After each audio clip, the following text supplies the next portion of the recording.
India news के खास programme शख्सियत में आप सभी का बहुत बहुत स्वागत है और आपके साथ मैं हूं आयुषी महर्षि। आज हमारे साथ जो शख्सियत मौजूद है वो किसी पहचान की मोहताज नहीं है, क्योंकि दादा साहेब फाल्के अवार्ड हो या फिर कई अंतर्राष्ट्रीय पुरस्कार जो कि उन्होंने खुद के नाम किए हैं। इसके अलावा भी देखिए कई सारी बातें, कई सारे अवार्ड जो कि उन्हीं से जानेंगे। हमारे साथ मौजूद है सलीम दीवान। बहुत बहुत स्वागत सर आपका फर्स्ट इंडिया पर। Thank you very much. Thank you so much for inviting me. Thank you. Salim ji, Rajasthan के झुंझुनू से आप आते हैं। राजस्थान से लेके मुंबई तक का सफर कैसा रहा और किस तरह के चैलेंजेस आपने फेस किए? नहीं, मैं उनको चैलेंजेस नहीं बोलूँगा। वो तो जब भी आप ज़िंदगी में कुछ ऐसा करना चाहते हो कि जो एक नॉर्मल लाइफ से हटके है, तो चैलेंजेस तो रहते ही हैं। तो मेरे साथ भी वैसा ही कुछ रहा कि ज़िंदगी में कुछ पाना है, कुछ लगा कि कुछ आउटस्टैंडिंग करना है, तो चुनौतियाँ तो रहती है हर किसी की ज़िंदगी में। वो मेरे साथ भी रहा और मैं लकी रहा कि मुझे फैमिली ने सपोर्ट किया और मैं उन रास्तों को मैं खुशी खुशी जी पाया। अच्छा सर, अभी आपने फैमिली का जिक्र किया, तो आपके एक ब्रदर हैं पॉलिटिक्स में हैं, एक बिजनेस में है। क्या सोचा आपने कि मुझे बॉलीवुड में जाना है? नहीं, हर किसी की इंडिविजुअल चॉइस होती है। हम सब लकी हैं कि हमारे घर में ना परिवारवाद का कोई प्रेशर नहीं है। अच्छा, बॉलीवुड में आपने शुरुआत बॉलीवुड डायरीज के साथ में की, धमाल मचाया उसने, वाकई में कई दर्शकों ने पसंद किया उसको। उसके बारे में कुछ बताइए। हाँ, बॉलीवुड डायरीज बोलते हैं ना कि आपका पहला प्यार है वो। और जब मैं एक्टिंग स्कूल से फ्री होके मैंने थिएटर किया। थिएटर के बाद जब मुझे फिल्म मिली बॉलीवुड डायरीज़, तो बॉलीवुड डायरीज़ में मुझे बहुत मज़ा आया। और बॉलीवुड डायरीज़ मैंने जैसे बताया कि वो मेरा पहला प्यार रहा है। और मैं एक्टिंग स्कूल के बाद जब भी मैंने ऑडिशन देने शुरू किए, मैंने थिएटर कंप्लीट किया, उसके बाद मुझे फ़िल्म मिली और उसकी एक जर्नी रही उस फिल्म की कि मुझे फ़िल्म कैसे मिली। और मैंने अपने आप को झोंक दिया था उसमें कि मुझे पहली बार कोई ऐसी फिल्म मिली है जो बचपन से मैंने सपना देखा था वो पूरा होने जा रहा है। बहुत मज़ा आया उसमें। और इस बात की खुशी हुई कि मैंने इतनी मेहनत की और उसका लोगों ने इतना अप्रिशिएट किया और इंटरनेशनल लेवल पे उसको इतने सारे अवार्ड्स मिले। मैं कैलिफोर्निया गया और सैन फ्रांसिस्को में मुझे वहाँ के गवर्नर ने नॉमिनेट किया। जब आप कुछ करते हैं लाइफ में और आपको जब अप्रिशिएट करे, आपकी ऑडियंस आपको प्यार दे, तो उससे बड़ा अप्रिशिएशन। अच्छा सलीम जी, क्योंकि फर्स्ट मूवी के अंदर तो आपको भरपूर प्यार मिल गया, लेकिन अब जो आपकी मूवी आ रही है 9 अगस्त को, आलिया बासु गायब है, इसका भी मैंने ट्रेलर देखा और ट्रेलर देखने के बाद मुझे रियलाइज हुआ कि यूथ को काफी इंस्पायर करेगी, यूथ को बहुत पसंद आएगी ये मूवी। इस मूवी को लेकर के कुछ बताएंगे? यू आर राइट कि ये मूवी उस बॉलीवुड डायरी से डेफिनेटली डिफरेंट है और ये यूथ को कैटर करती है और यूथ के लिए फिल्म है।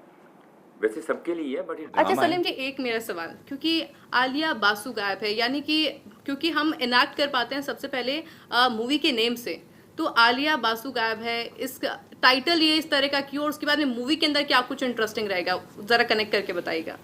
यस, ये आपने ट्रेलर देखा, आपको ट्रेलर हाँ। में लग रहा है कि किसी ने किडनैप किया है और रैंसम की बात चल रही है, बट ये फिल्म इतनी नहीं है। फिल्म उससे बहुत ज़्यादा है जो कि मैं यहाँ पे रिवील नहीं करूँगा। वो आपको 9 तारीख को थिएटर में देखने को मिलेगा। और यूथ की बात जो आपने कही ना, क्योंकि यूथ से रिलेटेड फिल्म है ये, बिकॉज मैं थोड़ा इंग्लिश के चैप्टर्स भी हैं और लैंग्वेज भी हमने इंग्लिश वाला रखा है। सो इंग्लिश और हिंदी का मिक्स है इसमें।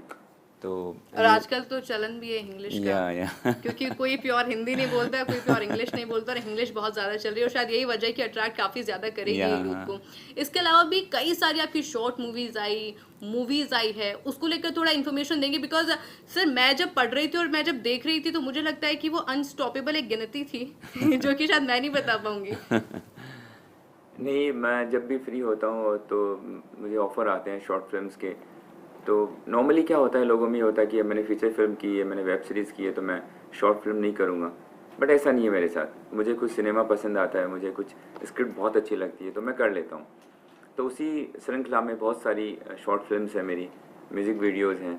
तो अभी मेरे 2 म्यूज़िक वीडियो रिलीज़ पे हैं जल्दी, और एक वीडियो जो है वो हमारे राजस्थान की मिट्टी से रिलेटेड है, वो कि यहाँ के सैनिक कैसे जाते हैं बॉर्डर पे लड़ने के लिए और फिर वापस आते हैं। तो उस पर एक बहुत अच्छा, बहुत प्यारा एक म्यूजिकल शॉर्ट फिल्म है, वो रिलीज़ होने वाली है इन सम टाइम। आपकी एक शॉर्ट फिल्म मेरे को याद आ रही है, for me for the world. मुझे लगता है कि सभी लोगों को काफ़ी पसंद आई थी, Yes, व्यूअरशिप उसकी काफ़ी ज़्यादा थी। For me for the world हमारे देश की ऐसी पहली फिल्म है जिसको सबसे ज़्यादा इंटरनेशनल अवार्ड मिले। अभी तक अराउंड 225 अवार्ड्स मिल चुके हैं। सो वो फिल्म थी बेटी बचाओ बेटी पढ़ाओ पे। अच्छा, बीइंग एन एक्टर लाइफ में एक मोमेंट ऐसा आता है जो कि आपके लिए लाइफ चेंजिंग साबित हो जाता है, हर एक्टर की ज़िंदगी में आता होगा। आपके लिए कौन सी वो मूवी, कौन सी वो शॉर्ट फिल्म या म्यूजिक वो लाइफ चेंजिंग आपके लिए रहा? नहीं, मेरी लाइफ चेंजिंग फर्स्ट फिल्म ही रही मेरे लिए, बॉलीवुड डायरीज। मेरी लाइफ चेंजिंग रही। उससे मुझे उम्मीद नहीं थी कि लोग इतना मुझे प्यार करेंगे, मुझे इतना अप्रिशिएशन मिलेगा इंटरनेशनली। तो वो मैं लकी रहा उसमें। और उसके बाद मैं थोड़ा चूजी रहा काम में। सो उसके बाद मुझे एक फ़िल्म आई मेरी जो रिलीज़ पे है, दिसंबर जैन तक रिलीज़ होगी, वो मैंने की। और उसके बाद ये आलिया बासु गायब है, ये मुझे ऑफ़र हुई। तो मुझे इसमें कैरेक्टर मुझे बहुत अच्छा लगा मुझे कि इसमें कितने डायमेंशन है इस कैरेक्टर में, तो मैंने इसको एक्सेप्ट किया। और क्योंकि अभी आपने जानकारी दी तो ऐसे में मैं अपने दर्शकों को भी बता देती हूँ कि गवर्नमेंट ऑफ इंडिया के द्वारा जो अभियान लाया गया था बेटी बचाओ बेटी पढ़ाओ, उनको सर पहले ही इनिशिएट कर चुके थे। Right. Sir, but being a Rajasthani background, आपको क्या लगता है कि राजस्थान के अंदर क्या बेटियों को अभी भी उतना पढ़ाया जा रहा है जो गवर्नमेंट जितना प्रमोट कर रही है? क्या लोग उसको अपना पाए हैं लाइफ में, या फिर कौन से वो चेंजेस है जो भी राजस्थान में आना बाकी है? नहीं, हमारे राजस्थान प्रदेश में ना बेटियों को बहुत महत्व दिया जाता है if you compare to other states. हाँ, पहले हुआ करता था, शायद पुरानी वाली जनरेशन में ऐसा हुआ होगा, I am not aware about it, but अभी ऐसा नहीं है। सर, इसके अलावा एक और कैंपेन आपके द्वारा इनिशिएट किया गया विच इज़ नशा मुक्त भारत, और आप तो खुद ही ग्लैमर इंडस्ट्री से ताल्लुक़ रखते हैं। सर, ड्रग्स बहुत ज़्यादा बढ़ते जा रहे हैं, युवा नशे की तरफ बहुत ज़्यादा अट्रैक्ट हो रहे हैं, क्या लग रहा है कि क्या बदलाव आना चाहिए? ये शुरुआत मैंने नहीं की थी, ये डैडी ने शुरुआत की थी नशा मुक्त भारत। तो डैड के बाद हमने इसको कंटिन्यू किया और ग्लैमर वर्ल्ड में बढ़ रहा है, ऐसा कुछ नहीं है। बट मेरा ये मानना है कि लाइक इस मैटर ऑफ अवेलेबिलिटी, ये बस मिलना नहीं चाहिए, ये गवर्नमेंट को इनिशिएट लेना चाहिए कि इसकी अवेलेबिलिटी नहीं हो। और सिनेमा जगत ने तो बहुत अच्छा इनिशिएट लिया है कि आप फिल्म शुरू होने से पहले आपने देखा होगा कि तंबाकू का एक ऐड आता है 30 सेकंड, ये कंपलसरी है, इंटरवल में भी एक इंटरवल ऐड भी शो आता है, दिखाते हैं। आप इसको अवॉइड नहीं कर सकते। तो ये इनिशिएट है और लोग इसके लिए जागरूक रहें, यही ज़रूरी है। सर, सिनेमा में एक बदलाव आया है और उस बदलाव को एक क्रांतिकारी बदलाव हम बोलें तो कह सकते हैं, क्योंकि पहले मूवीज बनती थी, थिएटर में लगती थी, रिलीज होती थी, सब लोग देखने जाते थे। पर अभी सर ओटीटी प्लेटफॉर्म्स आ गए और वो इतने ज़्यादा आ गए हैं कि आप घर में बैठो और आपके सामने मूवी आ जाएगी। सर, इसको आप एज अ पॉजिटिव मानते हैं सिनेमा के लिए या नेगेटिव मानते हैं? देखो, सिनेमा के लिए पॉजिटिव है। ओटीटी की वजह से हमें ज़्यादा ऑडियंस मिली है और इससे ज़्यादा लोगों में अवेयरनेस आई है और लोग ज़्यादा एंटरटेन हो रहे हैं और ज़्यादा लोग देख रहे हैं। और सिनेमा तो बढ़ ही रहा है, सिनेमा बढ़ेगा और टाइम के हिसाब से चीज़ें बढ़ती जाएंगी, लेकिन थिएटर वहीं रहेंगे। ऐसा नहीं थिएटर कम होने वाले हैं। शायद आपका यही क्वेश्चन होगा कि थिएटर। हाँ सर, मैं यही जानना चाह रही थी, क्या पता कि थिएटर का रिप्लेसमेंट हो जाए। मैं आपके जवाब से पहले ही मैं समझ गया था कि आपका ये क्वेश्चन है, क्योंकि ये क्वेश्चन बार बार पूछा जा रहा है मुझसे कि शायद थिएटर कम हो गए होंगे। नहीं, थिएटर कम नहीं हो रहे हैं, थिएटर कम होंगे भी नहीं। थिएटर का अलग एक्सपीरियंस है। आप थिएटर में जाते हैं तो एक इवेंट होता है आपके लिए कि आप पूरी फैमिली के साथ जाते हैं, आप पॉपकॉर्न खाते हैं, घर से बाहर जाते हैं और ये शेड्यूल किया जाता है पहले से कि कल मूवी देखने जाया जाएगा। एग्जैक्टली। और ड्रेसअप होते हैं उसके लिए, आप मूवी देखने जा रहे हैं, तो एक एंटरटेनमेंट है वो, तो उसका एक अलग फील है, अलग मज़ा है। सो वो कभी कम नहीं होगा। कोविड के बाद लगने लगा था कि शायद थिएटर बंद होंगे। पर सर, क्या ये माना जाए कि ओटीटी बहुत ज़्यादा कह सकते हैं कि प्लेटफॉर्म दे रहा है न्यू कमर्स को भी? एग्जैक्टली, इट्स गुड, अच्छी बात है, दे रहा है, बिल्कुल। और सर, क्योंकि काफ़ी सारे सवाल हैं मेरे मन में भी, क्योंकि अभी खत्म नहीं हुए हैं सवाल। सर ने अवार्ड्स इतने ज़्यादा जीते हैं, सर की मूवीज इतनी सारी है, सर कई सारे सवाल आपसे और पूछेंगे, पर क्योंकि वक्त एक बहुत छोटे से ब्रेक का हो गया, जल्द हाजिर होंगे।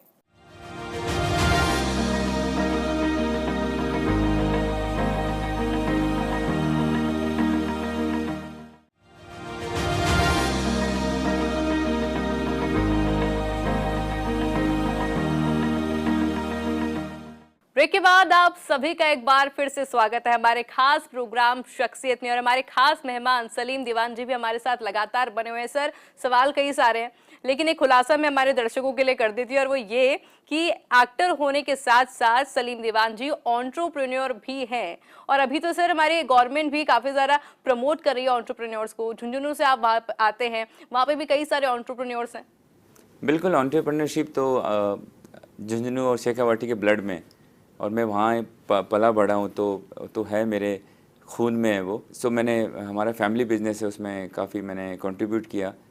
सो मुझे अच्छा लगता है ये सब करना। एक संदेश जो कि आप देना चाहें कि बिकॉज आप अपना पैशन भी फॉलो कर रहे हैं एज वेल एज आप बीइंग एन एंटरप्रेन्योर, हम ये भी कह सकते हैं कि आप देश की भी सेवा कर रहे हैं, इसको माना जा सकता है। एक संदेश कि आप दोनों लाइफ को कैसे मैनेज करें।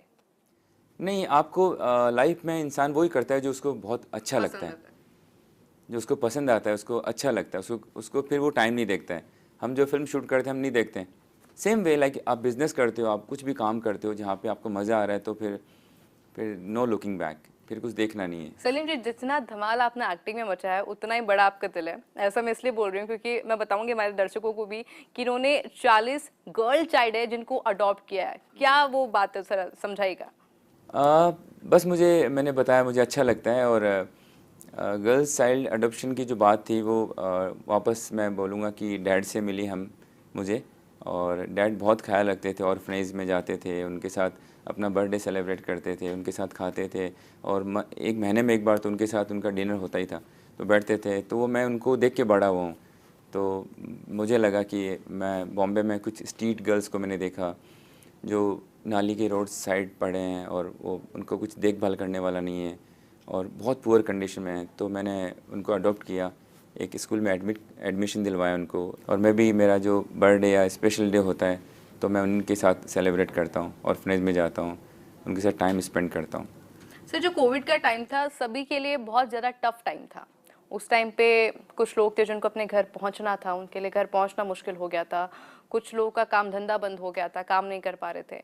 उस टाइम पे आपने जिस तरह से लोगों की मदद की, सोनू सूद फाउंडेशन के साथ आप जुड़े हुए भी है, कैसा एक्सपीरियंस वो रहा और क्या अभी भी वो आप कंटिन्यू कर रहे हैं? तो Sonu Sood is my friend और नेबर भी है मेरे वो। तो जब हम सब लोग घर पे ही थे, कुछ काम था नहीं, तो काफ़ी फ़ोन कॉल्स आ रहे थे सबके पास कि कुछ करना चाहिए, कुछ करना चाहिए, लेबर वहाँ फंसी है, वहाँ फंसी है। सोनू ने बहुत अच्छा काम किया कि बसें अरेंज करवाई, और वो फिर आगे बढ़ते बढ़ते गए, और हम लोग सब साथ में जुटे रहे। और एक मोमेंट आया कि सबको इंजेक्शन की ज़रूरत थी उस टाइम। तो वो इंजेक्शंस मैंने उनको अवेलेबल करवाए। तो एक टीम वर्क रहा हमारा सबका। और सर, वो सिर्फ एक इंजेक्शन नहीं था, वो न्यू लाइफ थी उनकी। हाँ, वो सही लोगों तक पहुंच गया, ये खुशी की बात है। सर, उस टाइम पे कई सारी स्टोरीज देखने को मिली थी कि कोई यहाँ से वहाँ जाना चाहता है, इस तरह से हेल्प की गई। एक इंसिडेंट जो आपके दिल को छू गया हो, कभी आप ना भूल पा रहे हो कि एक वैसा हुआ, क्योंकि आपने तो एक नई लाइफ दी उनको। मत पूछिए सवाल आप, मैं रो दूंगा आपको।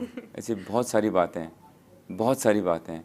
इतना इमोशनल मोमेंट था सर वो, ओह माय क्योंकि गॉड। हम लोग तो शायद घर से बाहर नहीं निकल रहे थे, टीवी पे बैठ कर देख रहे थे, पर क्योंकि आप तो लगातार उनकी मदद कर रहे थे, उनके साथ आपकी मौजूदगी थी। क्या सर वो एक्सपीरियंस था फिर? बहुत बहुत बहुत, मतलब बहुत ही दर्दनाक मंजर था वो, कि लोग इतने परेशान हो गए थे कि लोगों ने बिहार और यूपी और अपने गांव, अपने शहर जाने के लिए पैदल चलना शुरू कर दिया। और आपने देखा होगा कि ट्रेन आई और बसेस आई और उनको कुचल दिया, लाइक वेरी बैड कंडीशन। तो जो हो सकता था हमारी टीम से, हम सब ने मिलके वो किया। सर, दादा साहेब फाल्के अवार्ड, मुझे लगता है कि जो भी एक्टर इंडस्ट्री में आता है उसका सपना होता है। सर, जब मैं आपके अवार्ड्स की लिस्ट देख रही थी, एक लंबी लिस्ट मुझे देखने को मिली थी, क्योंकि सिर्फ यही नहीं, भारत में नहीं, अंतर्राष्ट्रीय तौर पे भी आपको कई पुरस्कार मिले हैं। जी जी जी जी। आप ही सर जरा बता दीजिए दर्शकों को, मैं तो इतना नहीं बता पाऊंगी। हाँ, मैंने बोला कि मैं थोड़ा सा क्लासिकल और आर्ट पे यकीन रखता हूँ। तो लकीली मुझे वैसी फिल्में ऑफ़र होती है। तो मेरी फिल्म है for me for the world, जिसको अराउंड 225 मेरी पर्सनल फेवरेट है सर। अवार्ड्स मिले हैं उसको। और बॉलीवुड डायरीज़ को बहुत सारे अवार्ड्स मिले थे।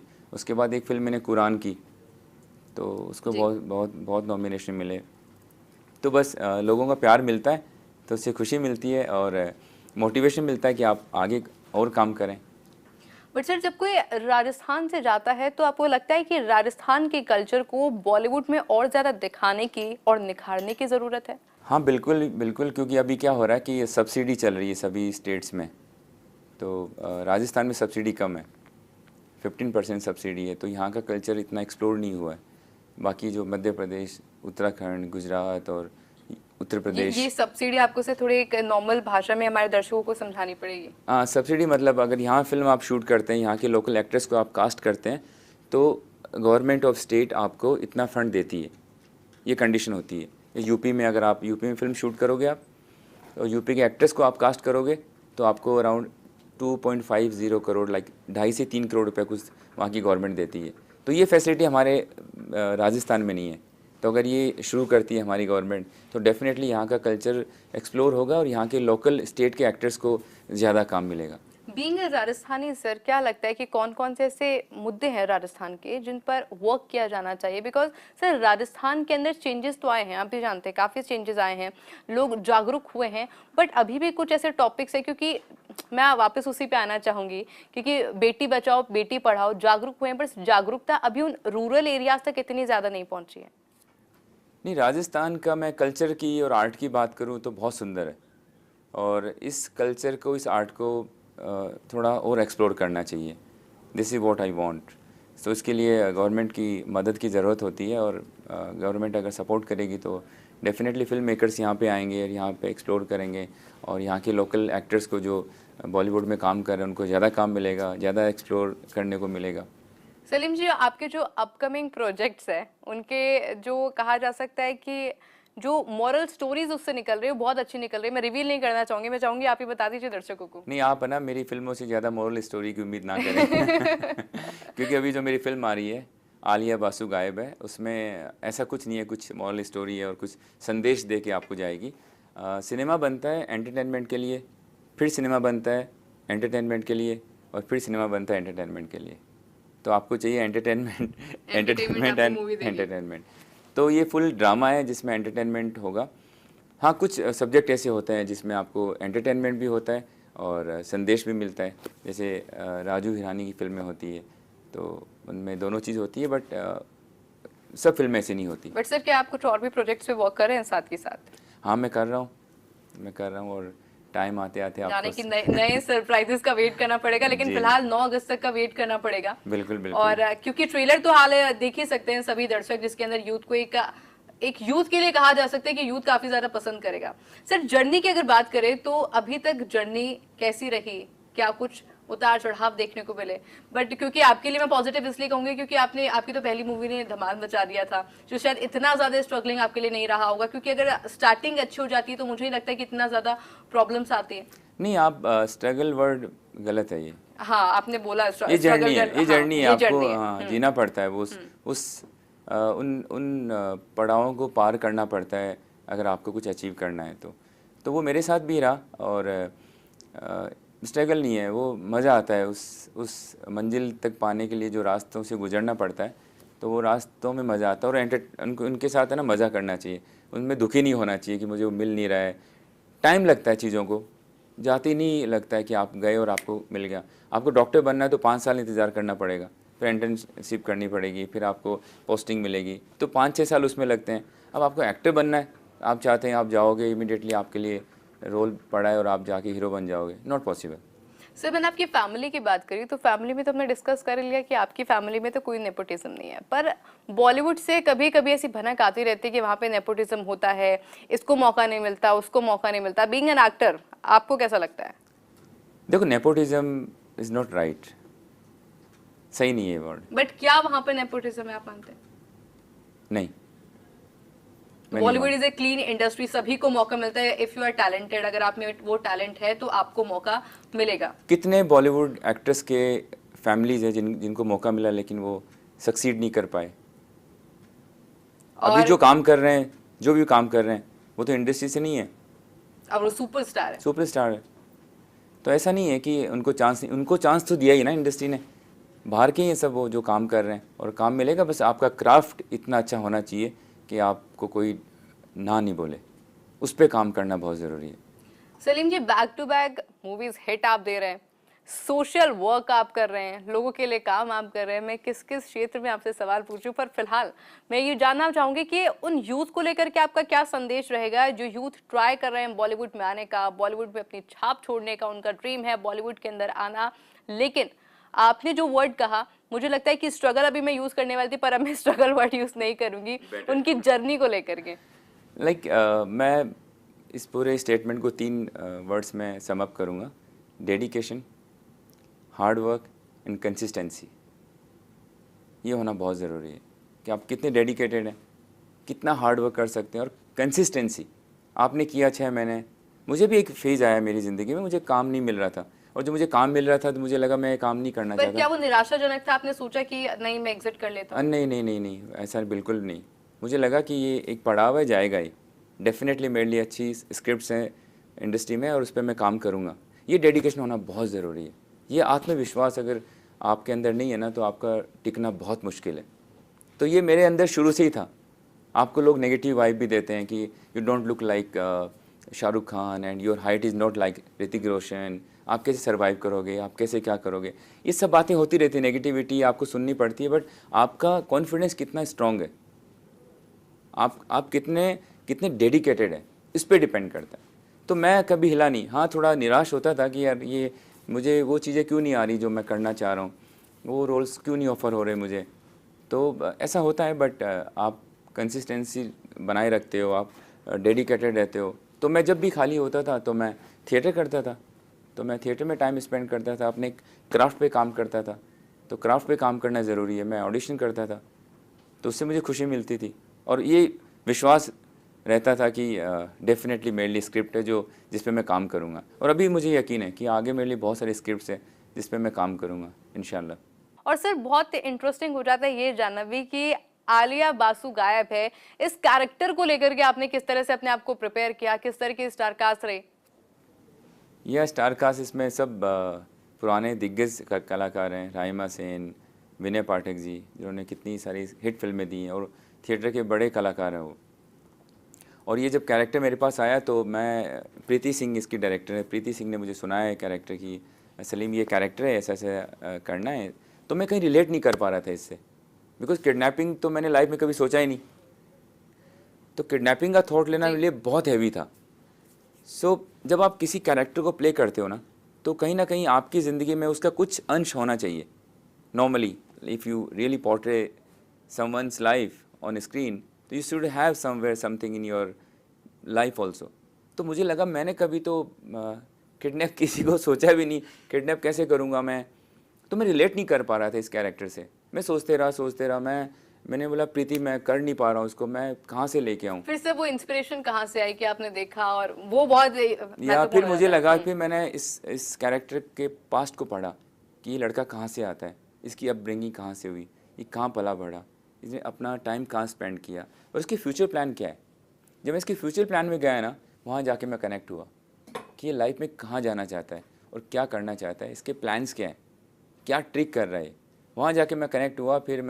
फिर मेरे लिए बहुत इजी हो गया इस कैरेक्टर के साथ जीना, और फिर मैंने इसको पूरा जिया इस कैरेक्टर को, और बहुत मज़ा आया मुझे। और विनय पाठक जी सीनियर एक्टर हैं, उनके साथ स्क्रीन शेयर करना, मतलब फर्स्ट डे तो मैं बहुत नर्वस था।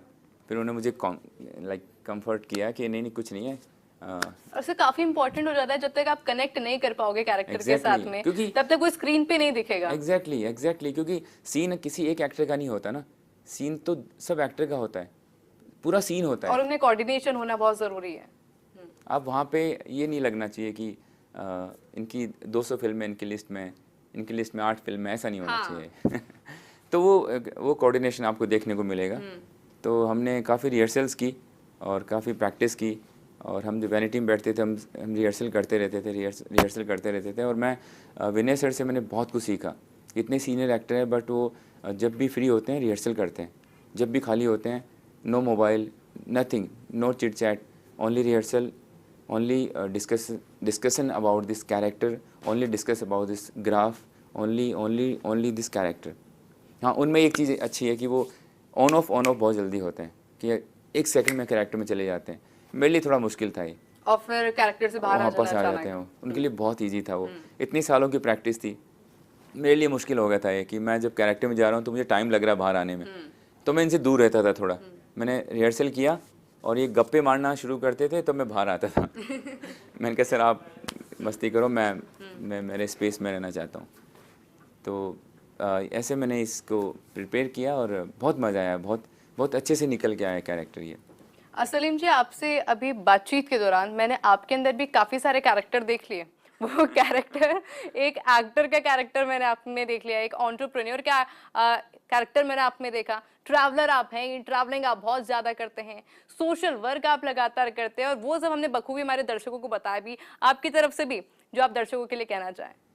मैं सिर्फ यही कहना चाहूँगा अपने दर्शकों को, आप हम सब के फैंस को, मिलने वालों को, दोस्तों को कि बस आप है ना किसी इमेज में बंध के ना रहें। मैं क्या था, मैंने एलएलबी किया, फिर मैंने एलएलएम में एडमिशन लिया मुंबई यूनिवर्सिटी, तो मुझे सब एडवोकेट वकील साहब बोलते थे।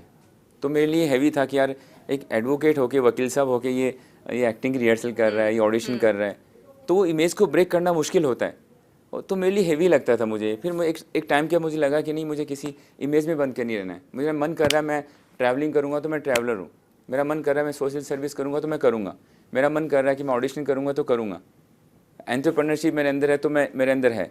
और सिर्फ मुझे आपकी एक बात याद आई जो कि आपने शुरुआत के अंदर कही थी कि अगर आप मन से और दिल से कोई चीज करोगे तो शायद वो आपके लिए काम रहेगा ही नहीं, वो काम आपको कभी लगेगा ही नहीं। लगेगा नहीं है, सही बात है। और इसलिए शायद वजह है कि सर जिस भी कैरेक्टर में आप गए आपने झंडे गाड़े वाकई के अंदर और आपको वाकई में वो सक्सेस मिली है। हमारे साथ में एक खास शख्सियत था, सलीम दीवान जी लगातार बने हुए थे, तमाम बातें हमने उनसे की और शायद सर कुछ सवाल अभी भी रह ही गए होंगे, इतने कैरेक्टर्स आपके अंदर। बहुत बहुत शुक्रिया सलीम जी हमारे साथ थैंक यू, जुड़ने के। Thank you, thank you, thank you. और चलिए हमारे खास प्रोग्राम शख्सियत के लिए भी फिलहाल के लिए बस इतना ही। नमस्कार।